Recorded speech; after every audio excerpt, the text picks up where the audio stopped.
How can a human and a bunny be a married couple? I mean, what would their kids look like?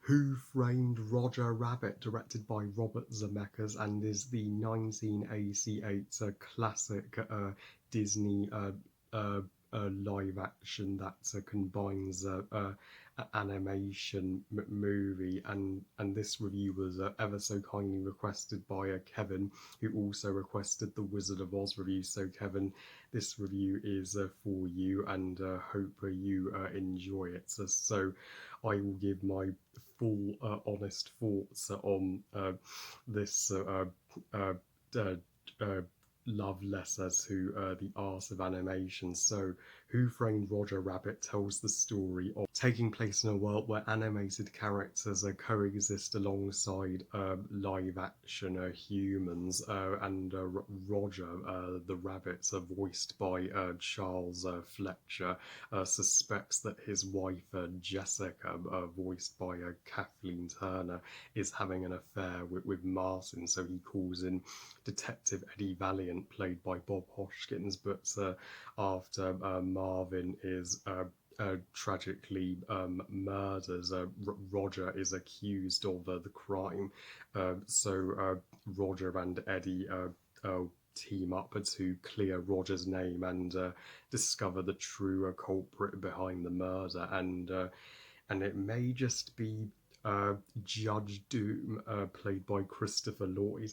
You guys are all aware that animation is my number one favourite genre of film, so you will predict that's a movie that literally features all of the animation icons interacting together would be my favourite cup of tea. If you think that all I have to say is precisely Who Framed Roger Rabbit is such a remarkably awesome achievement and a true testament to what animation can do. And comparisons between Who Framed Roger Rabbit and Space Jam are inevitable, as they are both a combination of live action and animation, and both have bunnies as their protagonists. Though of the two, Who Framed Roger Rabbit would no question be my preference. I mean, Who Framed Roger Rabbit just eclipses Space Jam. It has vastly superior actors and vastly superior animation and a vastly more engaging plot. Toon Town itself is jam-packed with all our favourite classic cartoon characters. In no other movie will you see Mickey Mouse interacting with Daffy Duck, and there's even Donald and Goofy and Porky Pig, Lucidity Sam. The list just goes on, and Disney had to get the rights from Warner Brothers just to include the Looney Tunes characters for background cameos, and this is the uh, best of the best in terms of movies that bring animation into the live action world, as the animation was brought to life by acclaimed animator Richard Williams here, and he knew exactly how to make the characters look like they were alive and breathing in the live action world, and Robert Zemeckis knew exactly how to direct all of the live action actors. So even though they were in real life interacting with just thin air, the actors fully convinced us that they were talking to a cartoon, and with expert timing and sheer patience from the actors and animators. And but this movie is also far more mature than other live action Disney classics from the 20th century. I mean, especially in comparison to Mary Poppins, this is really a murder mystery, and I mean, of course, you know, Roger Rabbit is not the culprit. I mean, how is this adorable bunny capable of murder?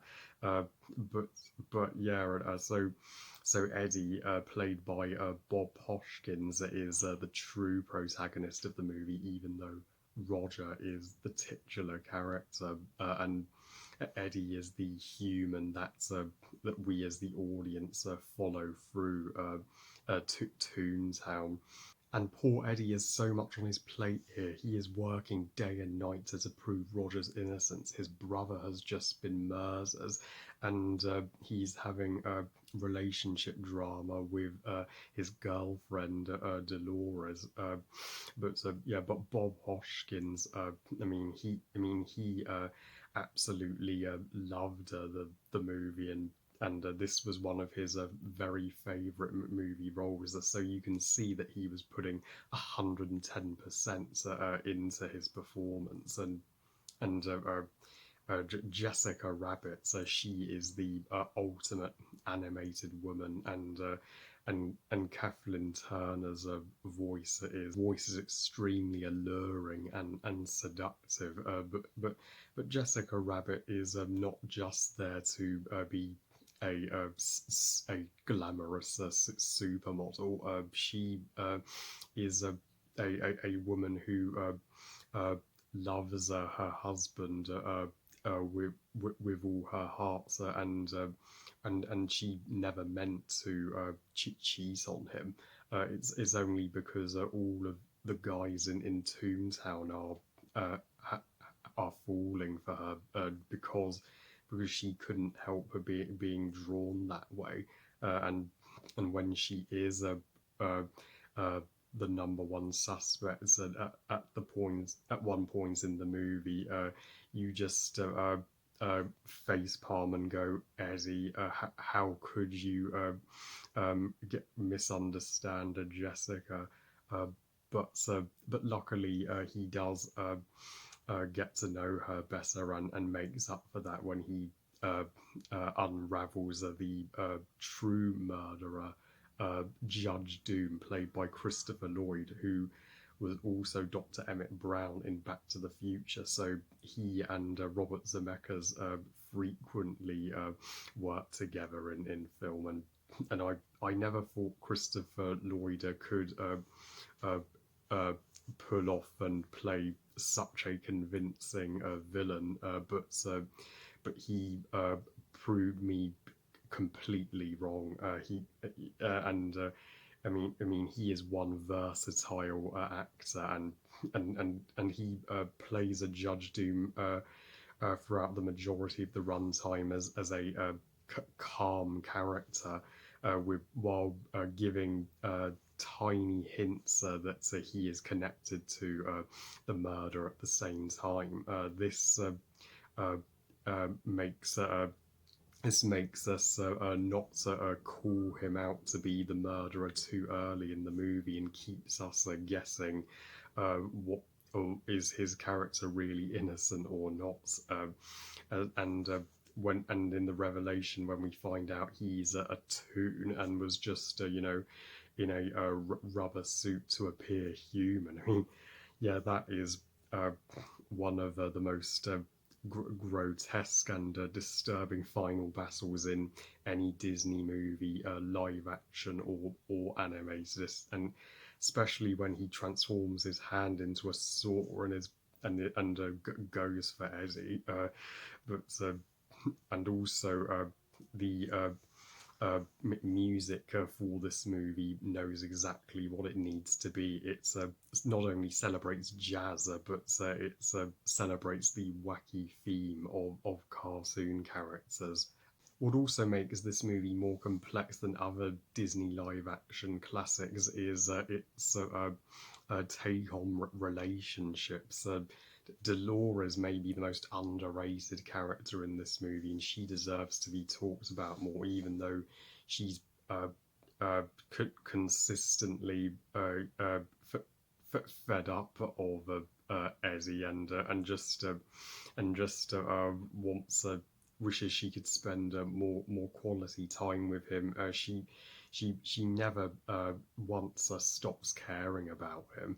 You can't blame her for getting upset so with Eddie sometimes. I mean, I can't even imagine how tough it would be to be the girlfriend of a full-time detective. And as for uh, Roger and Jessica, yeah, even though they may be like a chalk and cheese, this is not the first time that a bunny and a different species have had a romantic relationship.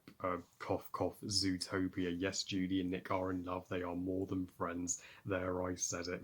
But the love they have for one another is pure and genuine. And this movie was also initially intended to be 100% animated, but so Disney felt the budget was overly high. So to make the budget more doable, they made the decision to make it live action at the same time, and but you can see that they use just as much animation as they do live action.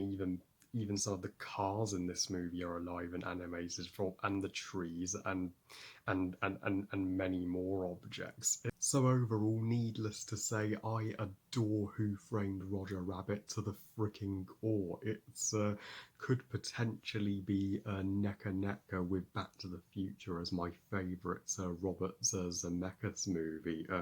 This is the second Robert Zemeckis motion picture I've been requested to review on my channel recently, and it makes me miss the glory days of his career when he was a great filmmaker. And if you are a animation guru, it is imperative you watch this one. I give Who Framed Roger Rabbit 5 stars out of 5. Best movie ever. Thank you again, Kevin, for your two awesome requests. After this review, I will be taking a short break from requests as my personal life has gotten a little busy at this time, and also because, of course, I can do requests sometimes, but not all the time. It is my channel, and it should be down to me sometimes which videos I post, but I am still happy to accept requests. Well, I love you guys. Thank you for watching. I hope you guys enjoyed this review. And what are your thoughts on Who Framed Roger Rabbit? Please comment and let me know. Please like this video and subscribe. Please follow on Twitter and on Instagram. And I'll see you all next time when I share my top 10 best and worst movies of 2014. And remember, movies are us. Bye, guys.